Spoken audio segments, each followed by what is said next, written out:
আমার অবশ্যই যে ঘটনাটা ঘটেছে সেটার জন্য আমরা সবাই মর্মাহত, আমরা সবাই দুঃখিত, আমরা সবাই আহত। কিন্তু বিষয়টা হচ্ছে একটা ব্যবসা প্রতিষ্ঠান বন্ধ করা তো কোনো সলিউশন না। আর যারা এটা নিয়ে ট্রল করে, আমার কোয়েশ্চেন হচ্ছে, আমি তো রাষ্ট্রের এমন কোনো গুরুত্বপূর্ণ ব্যক্তি না যে আমি লাইভ করলেই কি আসা যায় আর না করলেই কি আসা যায়।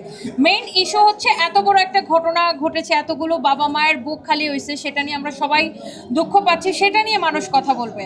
এখন আমি লাইভ করছি কি করছি না সেটা নিয়ে মানুষের এত কেন মাথা ব্যথা? আমার কথা হচ্ছে যে আমাকে যদি কারো দেখতে ভালো না লাগে, সে আমাকে সিম্পল আনফলো করে দিলে হয়। আমাকে এত ইম্পর্টেন্স কেন দিচ্ছে? মানে এটা কি শুধুমাত্র জেলাসি থেকে কিনা, I really don't know. But আমার এটা কাজ, এটা আমার প্রফেশন।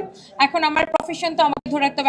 আপনারাও যেমন যে কোনো ঘটনা ঘটলে আপনারা আপনাদের ক্যামেরা নিয়ে দৌড়ান, বা যারা অফিস করে তারা, দেশের মধ্যে অনেক রকমের দুর্যোগ আসে, বাট সব কিছু তো চালু থাকতে হয়, কাজও তো করতে হয়। সো এটা আমার কাজ, আমাকে কাজ করতে হয়। যেহেতু আমার কোম্পানিতে আমি কোনো ফ্রিল্যান্সার না যে শুধু আমি নিজের একার জন্য কাজ করি। আমার কোম্পানির সাথে হাজার হাজার মানুষ জড়িত, আমাকে সবার কথা ভেবে কাজটা চালিয়ে রাখতে হয়, মনের মধ্যে যাই চলুক না কেন। এটা খুবই খারাপ কাজ, যারা আসলে দুঃসময়ে মানুষের খারাপ সময়ে এই কাজগুলো করে, ভাড়া বেশি নেয়, পানির দাম বেশি নেয়। এরা, আমি বলবো যে এনারা আসলে মানুষের পর্যায়ে পড়ে না। খারাপ সময়ে আসলে মানুষকে আরও হেল্প করা উচিত, ওই সময় টাকা নেওয়াই উচিত না, বা নিলেও ন্যায্য দামটা নেওয়া উচিত। তো এই কাজগুলো যারা করে এটা খুবই খারাপ।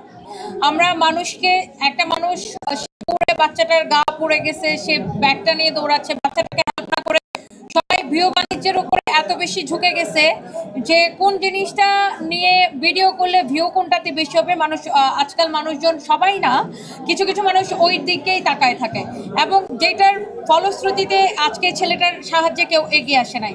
এবং দেশে এত বড় একটা ঘটনার পরে মানুষ ওইটাকে রেখে আমি লাইভ করতেছি কিনা সেটা নিয়ে পড়ে আছে, জাস্ট বিকজ অফ কি ভিউজ।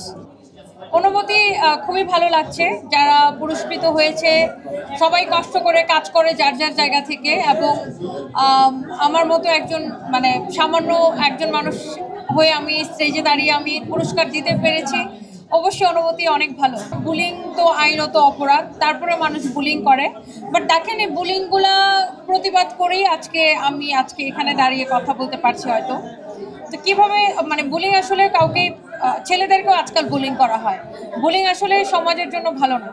আচ্ছা, আমি তো রাষ্ট্রের ওরকম কোনো গুরুত্বপূর্ণ ব্যক্তি না, আমি লাইভ করলেও কারো কোনো ক্ষতি হয় না, আমি লাইভ না করলেও কারো কোনো উপকার হয় না। আর এটা আমার ব্যবসা প্রতিষ্ঠান, ওই সময় কি কোনো ব্যবসা প্রতিষ্ঠান, কোনো অফিস, আদালত, স্কুল, কলেজ কোনো কিছু কি বন্ধ ছিল? বাজার ঘাট, মার্কেট সব কিছু খোলা ছিল।